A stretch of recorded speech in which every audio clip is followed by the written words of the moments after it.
Video yang lepas aku tunjuk ke korang yang aku dah pull 2 SR Heroes Unite pada hari yang sama. So jom kita unpacking pada video ini. So macam ni lah pack dia, memang nampak premium, nampak handsome gila. So aku memang tak sabar nak buka.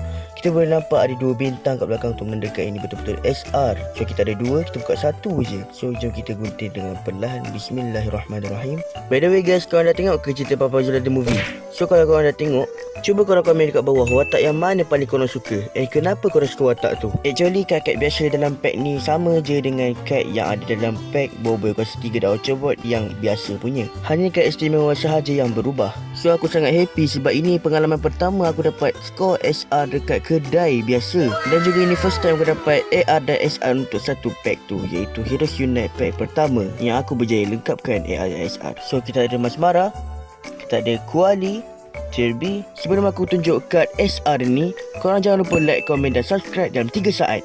3, 2, 1. Yes, korang memang terbaik. Inilah dia kad SR yang dicari-cari, memang mantap. Terus aku masukkan dekat dalam sleeve supaya lebih selamat kadnya dan kualitinya terjaga.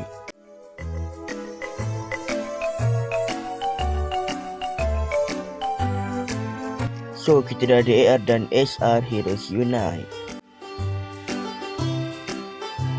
Kalau korang ingat, aku juga ada pull 2 ARTB, tapi aku dah pernah buka ARTB ni. So korang boleh tengok video yang aku relatekan dekat bawah ni. So korang dah dapat ke SR Heroes Unite ni? Kalau belum dapat, saya doakan semoga anda akan dapat suatu hari nanti.